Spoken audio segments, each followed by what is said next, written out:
Nomination వేస్తే చంపేస్తా అన్నారు. అదే ఏ రాష్ట్రం? బీహార్ రాష్ట్రం. తెలుసు కదా బీహార్ రాష్ట్రం అంటే ఏందో. ఇంతకుముందు ఎట్లుండను. ఇప్పుడు మొన్న జరిగిన బీహార్ ఎన్నికలలో ఎన్డీఏ కూటమి అభ్యర్థిగా పోటీ చేసిన ప్రముఖ గాయని కేవలం 25 సంవత్సరాలు మాత్రమే ఆమెకు.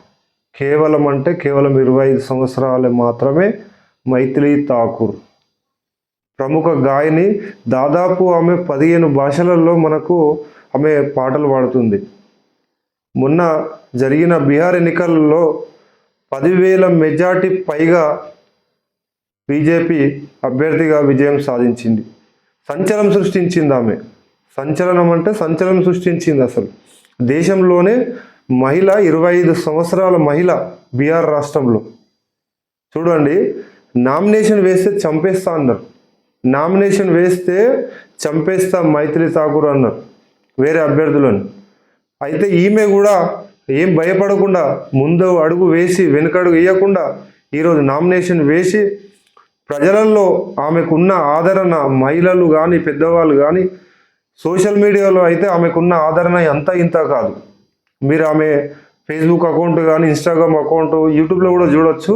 మైథిలి ఠాకూర్ ఆమెకున్న ఫాలోవర్స్ మామూలుగా ఉండదు అసలు.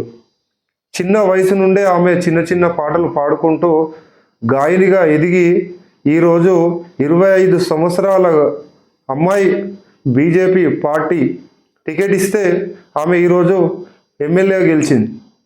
దేశమంతా ఆమె కోసమే చర్చించుకుంటున్నారు ఈరోజు. 25 సంవత్సరాల మహిళ ఎమ్మెల్యే అయ్యింది అని చెప్పి. చూడండి, పట్టుదల ఉంటే ఎట్లుంటుందో. ఎంత గ్రేట్ అసలు ఈ విషయం. 25 సంవత్సరాల మహిళ గాయని. ప్రపంచం దేశం మొత్తము ఆమె కోసమే మాట్లాడుకుంటున్నారు ఈరోజు. చిన్న వయసు మహిళ. భారతీయ జనతా పార్టీ టికెట్ ఇస్తే నేను కూడా భారతదేశం కోసం, హిందుత్వం కోసం, భారత మాత కోసం పనిచేస్తా అని చెప్పి ఆమె చిన్న వయసులో ఎంత పెద్ద నిర్ణయం తీసుకొని ఈరోజు 10,000 మెజార్టీ పైగా ఆమె గెలుపొందింది. ఎంతో సంచలనం సృష్టించింది.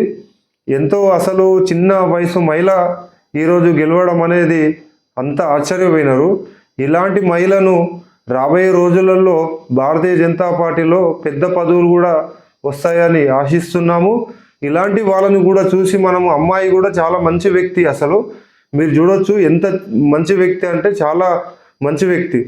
అలాంటి అమ్మాయి ఈరోజు బీహార్ అలీనగర్ అసెంబ్లీ ఎన్నికల్లో ఆమె కాన్స్టిట్యున్సీ అలీనగర్, అక్కడ ముస్లిం ఓటర్స్ దాదాపు 40%, 30% ముస్లింలే ఉంటారు. అయినా కానీ బీజేపీ అక్కడ ఎన్డీఏ అభ్యర్థి, భారతీయ జనతా పార్టీ అభ్యర్థి మైథిలి ఠాకూర్ గెలిచింది, సంచలనం సృష్టించింది. ఇలాంటి మహిళను ఎంతోమంది మనం ఆదర్శంగా తీసుకుందాము. వీళ్ళకు ముందే మనము శుభాకాంక్షలు తెలియజేస్తున్నాం. భారత్ మాతాకి జై. జై శ్రీరామ్.